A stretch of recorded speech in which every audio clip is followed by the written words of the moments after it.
Kemudian yang dia bilang Armstrong tadi yang pegang data itu ternyata tapi nggak bisa diakses lagi. Gini Bang, ada dua hal. Pertama, kalau akses segera ketemu bisa, tetapi dokumen itu kan nggak disimpan di situ. Ada di tempat yang klien ini yang bisa ngambil. Dan kita bedah ya logika hukum yang coba dibangun oleh siapa ini, Khozinuddin atau siapa ini. Dan dia mengatakan bahwa kita melakukan gugatan kepada presiden, tapi saksinya sedang bermasalah hukum di penjara, tambah menteri itu. Yang jadi pertanyaan kami adalah, jika memang dia betul-betul yakin ya tentang palsuan ijazah Jokowi, kenapa dia tidak mempersiapkan itu sejak lama gitu kan? Padahal ini sebenarnya kasus besar, kasus yang bisa mempertaruhkan image dia sebagai ahli hukum. Nah, begitu ditangkap ya, dalam tanda petik Armstrong kita ini gimana nih gugatan nih. Tapi kita coba dulu karena pertimbangannya bukan hanya kepentingan Bambang Tri dan juga rakyat, juga kepentingan presiden, lembaga presiden. Kami harapkan saat itu tanggal 18 Oktober itu presiden bisa datang. Sehingga ketika presiden mengklarifikasi selesai, kami juga cabutnya. Kenapa? Karena ada keyakinan presiden punya ijazah asli. Ya, ngapain kita terusin gitu loh.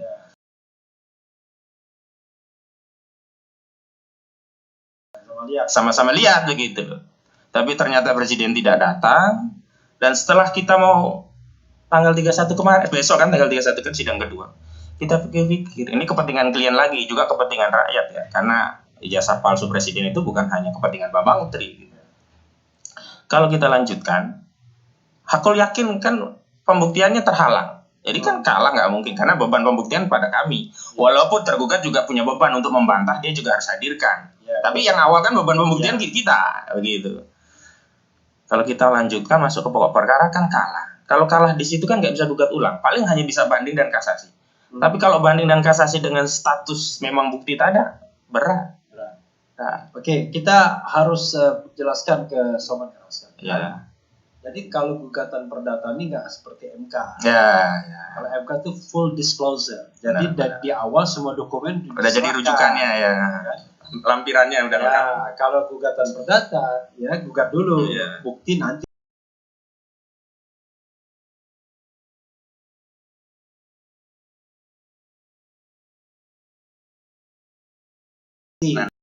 Kita bedah ya logika hukum yang coba dibangun oleh siapa ini, Khozinuddin atau siapa ini. Dan dia mengatakan bahwa kita melakukan gugatan kepada presiden, tapi saksinya sedang bermasalah hukum di penjara, tambah menteri itu. Yang jadi pertanyaan kami adalah, jika memang dia betul-betul yakin ya tentang palsuan ijazah Jokowi, kenapa dia tidak mempersiapkan itu sejak lama gitu kan? Padahal ini sebenarnya kasus besar, kasus yang bisa mempertaruhkan image dia sebagai ahli hukum. Kenapa untuk kasus besar ini dia seperti main-main ya, tidak mempersiapkan semua dokumen yang sekiranya dibutuhkan, tidak kemudian lantas berdalih bahwa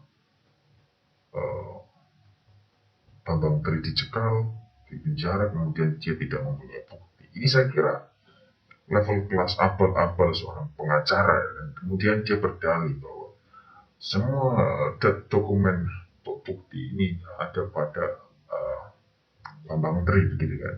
Ini juga statement yang mengada-ngada saya kira untuk kelas gugatan kepada presiden, dan dia ingin menunjukkan kepada dunia Indonesia ya, setidaknya bahwa presiden ini bermasalah gitu kan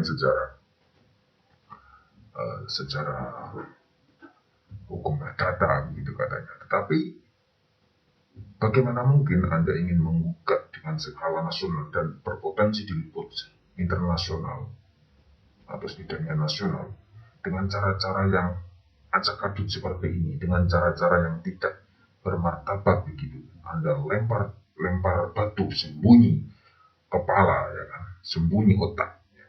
Kalau meminjamnya istilahnya Rocky Gerung, Anda lempar batu sembunyi otakmu ya, otakmu otak kosong ini berarti ketika tidak mempersiapkan dokumen pembuktian dan berdalih bahwa Bambang Tri ini dikriminalisasi atau mendapatkan dihukum gitu. Saya kira ini mengada-ngada dan hanya tarik ulur para pengacara ini ya, mungkin saja mencari atensi publik ya kan. Kalau memang dia benar-benar yakin, kenapa tidak dipersiapkan dari awal? Karena ini seperti main-main kan, mempermainkan. Oke lah, itu adalah katakanlah hak mereka untuk mencabut atau bagaimana. Tapi saya kira publik harusnya bisa lebih dewasa ya kan. Bagaimana orang yang sungguh-sungguh ingin katanya menegakkan hukum, tetapi justru dia seperti mempermainkan hukum. Kenapa kita sebut seperti mempermainkan hukum? Dia sudah menggugat, tapi tidak menyiapkan bukti itu secara proporsional gitu kan. Harusnya dia memegang gitu. Ya ini jadi lucu aja ya kan bagi orang-orang yang memiliki istilahnya Rocky Gerung ya, saya lupa, berotak,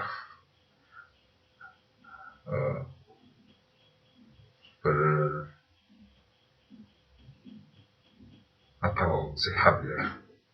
Justru ini menunjukkan ketidaksehatan akal ya. Kalian menggugat, kalian ingin mempermasalahkan hukum seseorang, tetapi kalian sendiri tidak menyiapkan bukti-bukti itu untuk melakukan penggugatan. Ini langkah hukum macam apa?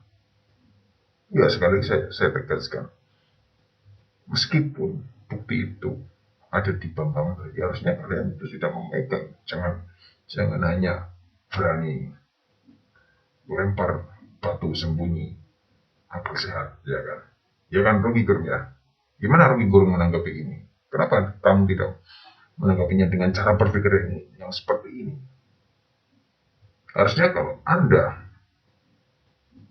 melempar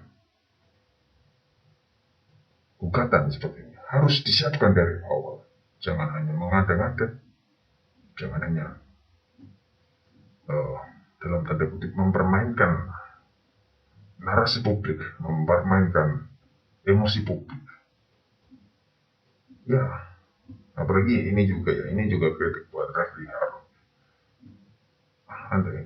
Anda ini sekelas, nggak tahu ya, dokter ya kan. Tapi cara berpikir Anda sangat parsial ya, sangat tidak objektif saya kira. Kita dengar. Kemudian yang dia bilang Armstrong tadi yang pegang data itu ternyata tapi nggak bisa diakses lagi. Gini Bang, ada dua hal. Pertama, kalau akses sekedar ketemu bisa, tetapi dokumen itu kan nggak disimpan di situ. Ada di tempat yang klien ini yang bisa ngambil. Dan tidak. Saya kira ini statement yang bodoh ya, sebagai seorang pengacara gitu kan. Apalagi gugatan nasional gitu kan, gugatan yang pasti akan mendapatkan perhatian publik. Terus bilang dokumen ini hanya bisa diakses oleh saksi atau pelapor gitu. Bagaimana bisa Anda bilang seperti itu untuk kasus yang sepenting ini, mempertaruhkan reputasi Anda gitu. Saya kira ini ada dua opsi. Mungkin memang buktinya tidak ada, ya kan? Atau ada tetapi dia tidak yakin gitu, tentang kekuatan bukti itu sendiri. Makanya kemudian dia bilang seperti itu. Tidak bisa memerintahkan orang lain juga. Nggak bisa, dia ini semata wayang. Dia bilang sampai begini, Bambang ke saya, apa-apa Pak, saya di penjara di luar sama di dalam sama aja. Di luar saya sudah seperti orang yang nggak punya saudara. Seperti orang nggak punya saudara, papa saya. Ya udah di dalam juga sama aja. Jadi kalau untuk mental saya ya angkat topi lah. Angkat topi. Anda ini sangat lucu sekali, Khozinuddin. Angkat topi terhadap orang yang tidak punya beban.